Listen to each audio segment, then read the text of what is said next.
ನ್ಯಾಯಬೆಲೆ ಅಂಗಡಿಯಲ್ಲಿ ಸರ್ವರ್ ಸಮಸ್ಯೆ ಪಡಿತರನ್ನ ಪಡೆಯಲು ಫಲಾನುಭವಿಗಳು ಸಂಕಷ್ಟವನ್ನು ಅನುಭವಿಸ್ತಾ ಇದ್ದಾರೆ. ಕಳೆದ 3-4 ದಿನಗಳಿಂದಲೂ ಕೂಡ ಸರ್ವರ್ ಸಮಸ್ಯೆ ಕಾಡ್ತಾನೆ ಇದೆ.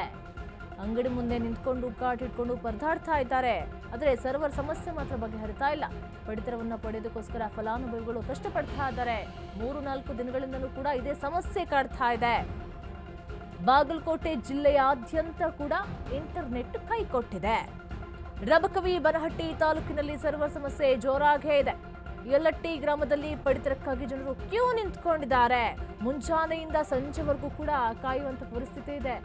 ಸಮಟೈಮ್ಸ್ ಆಗುತ್ತೆ ಈ ತರ ಇಂಟರ್ನೆಟ್ ಕೈ ಕೊಡೋದು, ಸರ್ವರ್ ಸಮಸ್ಯೆಯಿಂದ ನಾಳೆ ಕೊಡ್ತೇವೆ ನಾಡಿದ್ದು ಕೊಡ್ತೀವಿ ಅಂತ ಹೇಳೋದು ಕೂಡ ಕೇಳಿರ್ತೀವಿ. ಎಲ್ಲ ಊರುಗಳಲ್ಲೂ ಕೂಡ ಇರುತ್ತೆ. ಆದ್ರೂ ನೋಡಿ, ಇದು 3-4 ದಿನಗಳಿಂದಲೂ ಕೂಡ ಇದೇ ರೀತಿಯಾಗಿ ಇದೆ. ಆದರೆ ಸಮಸ್ಯೆ ಮಾತ್ರ ಬಗೆಹರಿಸೋದಕ್ಕೆ ಯಾರು ಕೂಡ ಮುಂದಾಗ್ತಾ ಇಲ್ಲ. ಅಧಿಕಾರಿಗಳ ವಿರುದ್ಧ ಪಡಿತರ ಕಾರ್ಡ್ದಾರರು ಆಕ್ರೋಶವನ್ನು ವ್ಯಕ್ತಪಡಿಸ್ತಾ ಇದ್ದಾರೆ. ಪಾಪ ಅದನ್ನೇ ನಂಬ್ಕೊಂಡವರು ಕೂಡ ಇರ್ತಾರೆ. ನ್ಯಾಯಬೆಲೆ ಅಂಗಡಿಯಲ್ಲಿ ಸರ್ವರ್ ಸಮಸ್ಯೆ ಹೆಚ್ಚಾಗಿರೋದ್ರಿಂದ ಕ್ಯೂ ನಿಲ್ಲುವಂತ ಸಮಸ್ಯೆ ಕೂಡ ಹೆಚ್ಚಾಗಿದೆ. ಇದ್ರ ಬಗ್ಗೆ ಹೆಚ್ಚಿನ ಮಾಹಿತಿ ಕೊಡ್ತಾರೆ ನಮ್ಮ ಪ್ರತಿನಿಧಿ ಆನಂದ್. ಈಗ ಪಡಿತರವನ್ನ ಪಡ್ಕೊಳ್ಳೋದಕ್ಕೋಸ್ಕರ ಫಲಾನುಭವಿಗಳು ಕ್ಯೂ ನಿಂತ್ಕೊಳ್ಳುವಂತ ಪರಿಸ್ಥಿತಿ ಬಂದಿದೆ. 3-4 ದಿನಗಳಿಂದ ಸರ್ವ ಸಮಸ್ಯೆ ಅಂತ ಹೇಳ್ತಾ ಇದ್ದಾರೆ. ಯಾಕೆ ಅಧಿಕಾರಿಗಳು ನಿರ್ಲಕ್ಷ್ಯವನ್ನ ತೋರ್ತಾ ಇದ್ದಾರೆ? ಯಾಕೆ ಅದನ್ನ ಸರಿಪಡಿಸುವಂತ ಕೆಲಸಕ್ಕೆ ಹೋಗ್ತಾ ಇಲ್ಲ ಅಂತ?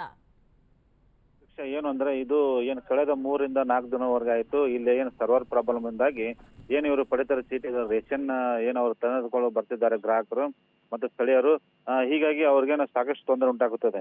ಯಾಕಂದ್ರೆ ಸರ್ವರ್ ಸಮಸ್ಯೆಯಿಂದಾಗಿ ಏನು ಸರಿಯಾಗಿ ಅದು ಏನು ಕಂಪ್ಯೂಟರ್ ವರ್ಕ್ ಆಗ್ತಾ ಇಲ್ಲ. ಕಂಪ್ಯೂಟರ್ ವರ್ಕ್ ಆಗದ್ರಲ್ಲಿ ಜನ ಬಂದು ಕುಳಿತುಕೊಂಡು ಬಿಡ್ತಾರೆ. ಅವ್ರೇನು ಬೆಳಗ್ಗೆಯಿಂದ ಸಾಯಂಕಾಲವರೆಗೂ ಅದು ಸಮಸ್ಯೆ ಆಗೋದ್ರಿಂದ ಇವರು ಇದ್ದಲ್ಲೇ ಕುಂತು ಬಿಡ್ತಾರೆ. ಯಾಕಂದ್ರೆ ಈಗೆಲ್ಲ ಇಲ್ಲಿ ಏನು ರೇಷನ್ ತರ ಬರೋರೆಲ್ಲರೂ ಬಡ ಕೂಲಿ ಕಾರ್ಮಿಕರು ಇರ್ತಾರೆ, ಬಡವರು ಇರ್ತಾರೆ. ಅವರು ಪ್ರತಿನಿತ್ಯ ದುಡಿದ್ರೆ ಮಾತ್ರ ಅವ್ರಿಗೆ ಏನು ಒಂದು ಒಪ್ಪತ್ತಿನ ಊಟ ಸಿಗುತ್ತದೆ.